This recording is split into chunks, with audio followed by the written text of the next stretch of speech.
अब एक सवाल आपके बारे में और आपके परिवार के बारे में। आपने अक्सर लोगों को यह कहते हुए सुना होगा कि फ्यूचर का ज्यादा टेंशन नहीं लेना चाहिए, यानी भविष्य के बारे में तनाव नहीं लेना चाहिए, जो होगा देखा जाएगा। लेकिन ये एक तरह की बहुत लापरवाह सोच है जिसका असर आपके आने वाले कल पर पड़ता है।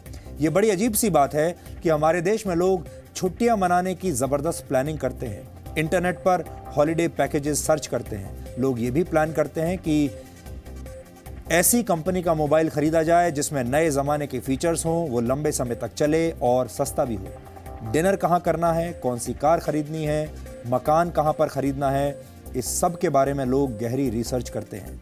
यानी हमारे देश के लोग अपनी मौज मस्ती और लाइफस्टाइल की प्लानिंग तो करते हैं, लेकिन अपने भविष्य की कभी कोई प्लानिंग नहीं करते। उन्हें लगता है कि भविष्य की चिंता करने के चक्कर में वर्तमान खराब हो जाता है, लेकिन इस सच को और इस सोच को बदलने की जरूरत है। रिजर्व बैंक ऑफ इंडिया की एक रिपोर्ट के मुताबिक भारत के सिर्फ 13% लोग ही अपने रिटायरमेंट के लिए सेविंग करते हैं, यानी बचत करते हैं, जबकि 10% लोग अपने रिटायरमेंट के बारे में सिर्फ प्लानिंग ही करते रह जाते हैं, जमीनी स्तर पर कोई बड़ा निवेश नहीं करते। जबकि भारत के 77% लोग अपने रिटायरमेंट के बारे में सोचते तक नहीं। हो सकता है कि आप भी ऐसे लोगों में से एक हों। अपने रिटायरमेंट के बारे में कोई तैयारी न करने की वजह से हमारे देश में 60 साल की उम्र हो जाने के बाद भी करीब 50% बुजुर्गों को काम करना पड़ता है। इस उम्र में अक्सर लोग आराम की जिंदगी जीना पसंद करते हैं, लेकिन दुख की बात यह है कि अपने जीवन यापन के लिए उन्हें इस उम्र में भी काम करना पड़ रहा है। ये आंकड़े आपको ये बताते हैं कि भारत में बड़ी संख्या में लोग अपनी निजी आर्थिक सेहत को दांव पर लगाकर पूरा जीवन जीते हैं। ये एक तरह का आर्थिक टाइम बॉम्ब है जो 60 साल की उम्र के बाद जाकर फटता है। इससे बचने के लिए अक्सर 50-30-20 वाला फॉर्मूला बताया जाता है। आज हम आपको समझाएंगे 50-30-20 वाला फॉर्मूला क्या होता है। अगर आप चाहें तो इस फॉर्मूले को अपना सकते हैं, लेकिन भारत के लोग अपनी आदतों और मजबूरियों की वजह से इस फॉर्मूले से हमेशा दूर भागते हैं। यह बड़ा सीधा सा फॉर्मूला है। टैक्स चुकाने के बाद अपनी कमाई का 50% हिस्सा अपनी जरूरतों पर खर्च कीजिए। इसके बाद 30% हिस्सा अपनी इच्छाओं पर खर्च कीजिए और बाकी का 20% हिस्सा अपनी सेविंग्स में लगाइए, यानी बचत कीजिए। ऐसा करने से आप अपना भविष्य सुरक्षित रख सकते हैं और आने वाले दिनों को अच्छे दिन बना सकते हैं। लेकिन हमारे देश में नौकरी करने वाले लोगों को लगता है कि अभी इतने आगे तक सोचना क्यों है, 4 दिन जिंदगी है, पूरी मौज मस्ती के साथ जीनी चाहिए। कुछ लोगों का यह तर्क भी होता है कि महंगाई के ज़माने में बैंक की EMI चुकाने और परिवार की ज़रूरतें पूरी करने के बाद इतना पैसा बचता ही नहीं कि रिटायरमेंट के बाद वाली सेविंग के बारे में सोचा जाए। वैसे हमारे देश में ज़्यादातर लोग अपनी कमाई का बड़ा हिस्सा अपने बच्चों की पढ़ाई और उनकी शादी में खर्च कर देते हैं। उसके बाद वो इन्हीं बच्चों पर निर्भर हो जाते हैं। ये एक ऐसा सामाजिक बंधन है जो कई पीढ़ियों को अपनी गिरफ्त में ले चुका है, ले लेता है। नेशनल सैंपल सर्वे ऑफिस की एक रिपोर्ट के मुताबिक भारत के ग्रामीण इलाकों में रहने वाले 60 साल की उम्र से ज्यादा के 73% लोग अपने बच्चों पर निर्भर हैं, जबकि शहरी क्षेत्रों में करीब 68% बुजुर्ग अपने बच्चों पर निर्भर हैं। भारत की सबसे बड़ी समस्या यह है कि यहाँ की 80% आबादी गैर संगठित क्षेत्रों में काम करती है। इन क्षेत्रों को पेंशन स्कीम के तहत वर्ष 2015 में अटल पेंशन योजना के अंतर्गत कवर किया गया था। ये पेंशन योजना तैयार की गई थी। इस पेंशन योजना के तहत बुजुर्गों को हर महीने 1000 से 5000 रुपए दिए जाएंगे। ये एक अच्छा प्रयास तो है, लेकिन आज के दौर में इस रकम से सम्मानपूर्वक जीवन जीना असंभव है। हमने नहीं सिक्योर किया क्योंकि हमारा फ्यूचर प्लान तो हमारे बच्चे थे। लाइबिलिटीज़ इतनी ज़्यादा होती है, सोर्स ऑफ इनकम कम होता है और पॉसिबिलिटीज़ नहीं है जॉब्स की, और तो इस वजह से लोग अपना प्रेजेंट पहले सिक्योर करें, बाद में फ्यूचर देखेंगे। आज में जीने पर यकीन रखने वाले भारतीय अपने भविष्य को मुश्किल में डाल रहे हैं। इसके पीछे लोगों की अपनी दलील भी है। या ये कहें कि भविष्य पर फोकस न करने के हजार बहाने हैं। लेकिन इस बात को समझने की जरूरत है कि आपकी दलील और तर्कों से भविष्य को सुरक्षित नहीं किया जा सकता। अपने बेहतर भविष्य के लिए आपको बचत करनी ही पड़ेगी, वरना आपकी ये लापरवाह सोच आने वाले कल पर बहुत भारी पड़ेगी। मौजूदा दौर में भारत के 60 वर्ष की उम्र के बुजुर्ग अपनी जिंदगी को जीने के लिए आज भी काम कर रहे हैं।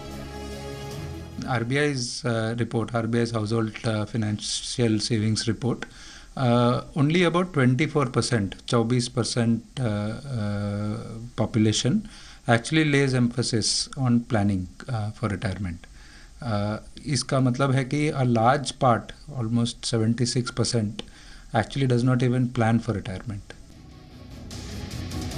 महंगाई के जमाने में बैंकों की किश्त भरते हुए परिवार का खर्च चलाना भले ही मुश्किल काम हो, इसके बावजूद ऐसे लोगों की संख्या भी बहुत है जो अपने भविष्य के बारे में ज्यादा सोचते ही नहीं। इसके अलावा भारत में आज भी लोग अपने बच्चों को अपना इन्वेस्टमेंट प्लान मानकर पूरी कमाई उनके भविष्य के लिए खर्च कर देते हैं।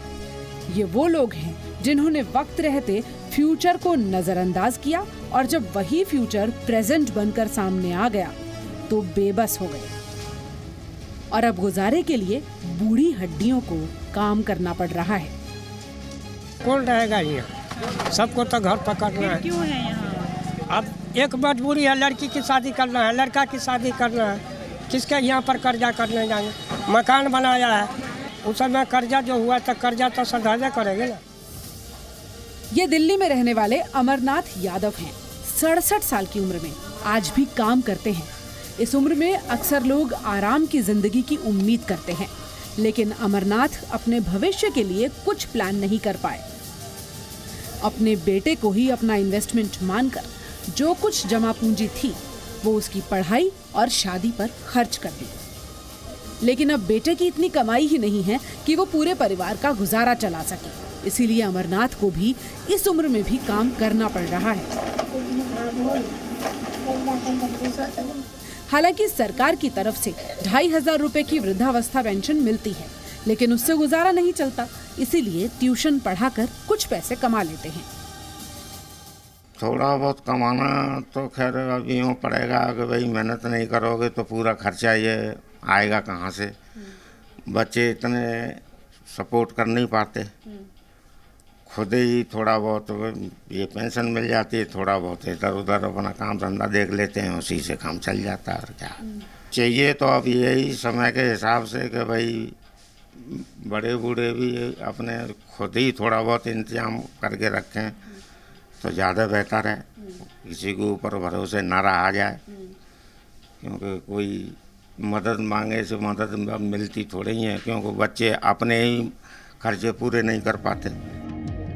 परिवार की जरूरतों को पूरा करने के चक्कर में ज्यादातर माता पिता अपने भविष्य को खतरे में डाल रहे हैं। भारत में रिटायरमेंट प्लान न करने की कई वजहें हैं, लेकिन इनमें सबसे पहली वजह यह है कि लोग अपने बच्चों में ही अपना भविष्य देखते हैं और जब बच्चे उनका ये सपना तोड़ देते हैं तो बुढ़ापे में काम करना पड़ता है।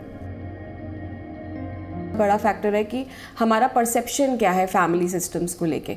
सो वो जो एक परसेप्शन बना हुआ है that you know my child will take care of me and I don't need to invest, वो एक बहुत बड़ा रोल प्ले करता है हमारे डिसीजन में। तो कहीं ना कहीं हम कलेक्टिव अप्रोच रखते हैं जिसमें हमें ये लगता है कि हम करें और हमारा पूरा का पूरा फैमिली उसको शेयर करे और हम उससे चला लेंगे। But then at the end of the day the joint system is converting into nuclear system, क्योंकि ये ट्रांजिशन फेज़ है एंड लोग अपनी जो उनकी पुरानी एक सोच चली आ रही है वो उसके हिसाब से प्लान करते हैं या डिसीजंस लेते हैं। सो परसेप्शन का बहुत सिग्निफिकेंट रोल है हमारे इन्वेस्टमेंट डिसीजंस पे।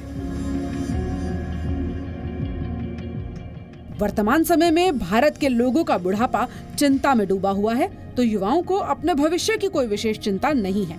इसीलिए जरूरी है कि आज में जिया तो जाए, लेकिन आज के साथ साथ अपने आने वाले कल को सुरक्षित करना भी आप ही की जिम्मेदारी है। कविता शर्मा, जी मीडिया। एक बहुत ही अजीब विरोधाभास है कि जिस भारत ने पूरी दुनिया को बचत करने की सीख दी, वहां के लोग आज बचत करने में बहुत पीछे हैं। चाणक्य ने कहा था कि व्यक्ति को कभी भी सारा धन खर्च नहीं करना चाहिए, क्योंकि बुरा वक्त कभी भी आ सकता है। ऐसे समय में आपके द्वारा बचाया गया संचित धन ही आपकी मदद करता है। जो व्यक्ति धन संचित करने में विश्वास रखते हैं वो कभी भी असफल नहीं होते। लेकिन अब ये धारणा बदल गई है। आजकल लोग अपने क्रेडिट कार्ड्स के जरिए अपनी ज़रूरतें पूरी करते हैं और उधार लेकर अपने शौक पूरे करते हैं। ये एक हानिकारक सोच है। आपको इसे तुरंत बदलना होगा।